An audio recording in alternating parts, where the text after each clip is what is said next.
Welcome to another Music Talk Tuesday, and today I'm going to be briefly addressing my personal favorite music genres. I did briefly mention in my uh, last video, or at least went over a lot of different genres in which I kind of displayed a certain kind of personality that um, may be associated with those who sort of like a certain music genre.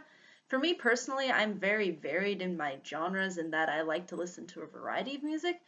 There are still some genres though that I do not really technically gravitate really towards as much, only because I just think that there's just a certain amount of it that doesn't appeal to me overall. Um, but I still have ones that I rather enjoy extensively, and I kind of wanted to go over those today and kind of give you my thoughts on them and as to sort of why I like these particular genres. Starting off with rock and roll, and that includes with a lot of the other sort of subgenres that come in with rock and roll. I would say that it's probably one of my favorites because there's just a certain amount of variety that exists within the genre that I think ultimately really brings out the creativity. I feel like rock and roll has this certain edge to it, but can also be sort of very inspiring and uplifting as well. There's just a lot of influence that rock and roll has had within 20th century music.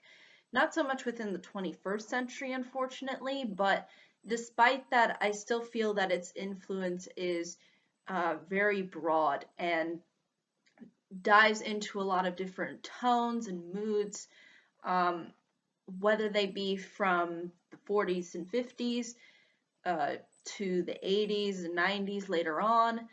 There's just a lot to, I think, enjoy out of rock and roll.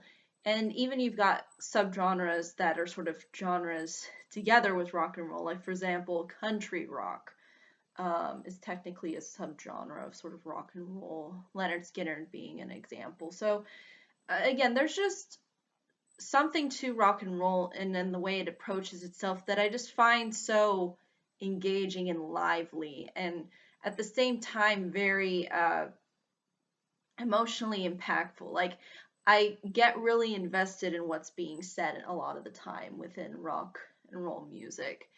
And some people, I think, when they look at the surface of rock and roll, I can sort of understand the criticism in that it sometimes maybe be a little bit, it might be a little bit too edgy at times, it might be a little bit too intense, it might be a little bit too heavy. Um, but personally, I still think that there's just a certain extent of rock and roll, at least within the majority, when you really sort of dive into more of the genre, at least has a lot more to offer than just that kind of area of rock and roll that some people might think rock and roll to sort of overall represent. Um, I would say that I'm not necessarily a huge metal fan in that I like it when the vocalists sing the words to the point of which I can somewhat understand what they're saying and I'm kind of invested in their energy. And when they're just kind of screaming into the microphone, it's very hard for me to kind of really get invested or interested overall. So, again, that's also some portion of rock and roll, in particular that subset of sort of metal that I'm not really a huge fan of. But everything else, at least from what I've heard, is probably the most enjoyable. I mean, it just brings me into that right mood, and I can really get invested into what it ultimately offers as a whole. And I think there is a lot that can be said about rock and its huge influence. And I think it's unfortunate because nowadays we're not really as influenced by this particular genre. But when you really look at its impact within the 20th century, you do see how much of a weight and how much variety that existed throughout these eras that were sort of a part of that rock and roll sort of generation. But I think that's really ultimately all I can really say about my thoughts and why I think that genre appeals to me personally.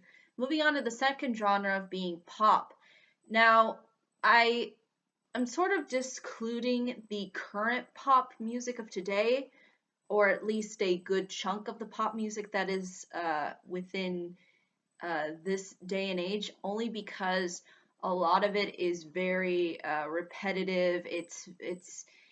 It follow that a lot of artists kind of just follow the trends, and everyone just kind of goes into mass as to what's popular, and that kind of makes, I think, pop a lot more produced. But when you really look at the sort of 20th century pop, um, there was a lot of variety and there was a lot of different things that pop was doing. And you could sort of see the differences within the eras as well. Like the 80s pop was clearly different than the pop of the 60s. And, there was just all of these different ways into which that there was a huge amount of experimentation with the genre. So it it has a certain, I think, also amount of simplicity that at least exists within pop that makes it, for the most part, a fairly upbeat genre, and also fairly simplistic and kind of straightforward. And I sort of like that approach at times. I feel like sometimes the depth of rock and roll can sometimes be a little bit too much for me at times. And it's just nice to sort of have these sort of more simple, but yet nicely constructed songs. And I think that's primarily what pop at least tries to do for the majority of it. And sometimes it works again for me, sometimes it doesn't. At least a lot of the pop nowadays doesn't necessarily suit my tastes. But I will say that it as overall a genre, as it has come into its existence, I find to be one of the more enjoyable and the more engaging of the genres. Uh, Third particular genre I wanted to address was classical. I am a huge fan of classical, and I don't care what anybody says and thinks about what I think about classical music, because there is a certain timelessness to this. I mean, when you hear things like Bach, Beethoven, Mozart, there's just something about that music that's just so iconic. It's so ingrained within at least kind of the sort of psyche um, of people, even from generation to generation. And it is probably one of the most older forms of music that kind of became sort of industrialized in a way. I mean, it was sort of seen as a profession, music, within those 16, 1700s periods of time. They were considered to be a point in which music was sort of starting to become fairly orchestrated and having different instruments sort of working off each other. And it just you just see kind of the genius in it too, as well, with classical music, and almost a certain level of madness as well. And what really works into that kind of, I think, mentality is the fact that a lot of classical music, at least the majority of it, doesn't focus on wording. Words are not a part of classical music by and large. It's primarily just the sounds that you're hearing. It's not necessarily a song so much as this is multiple songs upon each other, and in doing so, they, don't focus in on one particular theme or focus in on one story. They're just designed to kind of be their own sort of set pieces, and it really allows you to gather in a certain amount of uh, thoughts and ideas within yourself. Classical music gives you the ability, I think, to think. And it also, I think, at least for me personally, it allows me to be a lot more productive. Like, I feel like my brain is, it feels like it really kicks in and wants to really work when I hear classical music. Um, uh, Especially the ones that at least the pieces that are a little bit more fast paced, but uh, there is just, you know, a level of emotion that comes through in classical music because, again, they don't try to make it a song. They try to make it kind of just more music. Uh, it's not as constructed as music is nowadays, where you kind of have, you know, you have your lyrics, you have kind of a chorus, whatnot. And obviously, too, you have those things within classical music, but there's obviously a lot more you can play around with because you're not limited to people trying to really ultimately sing. And yes, obviously there are exceptions to this. Obviously, choirs were uh, somewhat utilized throughout these two periods, at least, or even within the extent of the 1800s as well. But it wasn't really, I think, the primary focus of a lot of what classical music offers, because a lot of the pieces that you end up sort of remembering are kind of ones that are more, again, focused in on the instruments and how they kind of work off each other and create this very kind of epic kind of feel. And I think a lot of classical music really does translate well, at least nowadays, into soundtrack format.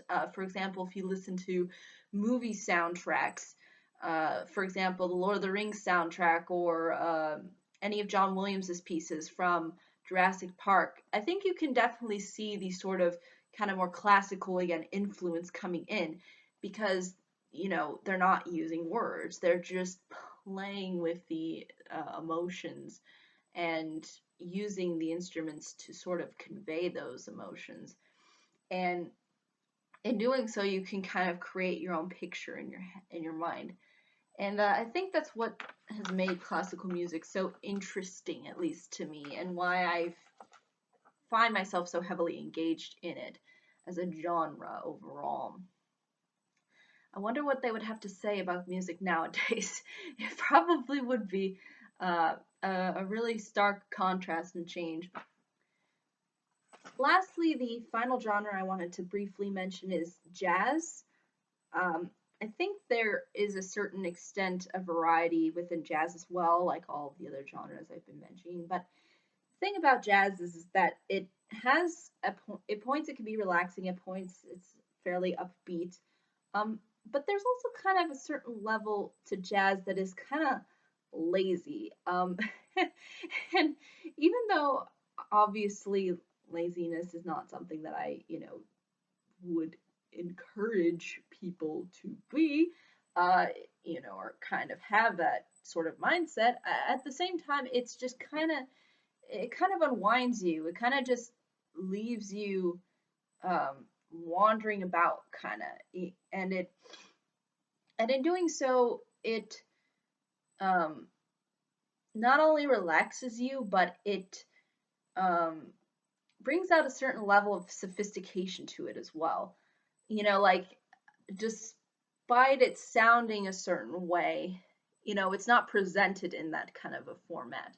You know, I feel like there's a lot of other genres who are just kind of lazy in how they construct things, and they just kind of go off of whatever beat, and you know, and with jazz there's just a certain level of intricacy to the whole uh, genre that I think really works to its advantage, and why I kind of find myself more engaged into it. I think there is, again, a little bit more of the creativity within that genre, and that's what ultimately I think makes it work to its advantage. But I think that's really ultimately all I can say about all of the genres that I wanted to really talk about that are my personal favorites. I'd be more than happy to hear what anybody else has to say and what their personal favorites are. Um, I'm sure there's a lot of different reasons as to why we like certain things, and I always like hearing what other people have to say and what they enjoy, because it's always nice hearing people express their likes. So, thank you so much for watching. I hope you all have a pleasant day, week, month, and year, and I hope to see you all in the next video. Take care. Bye-bye.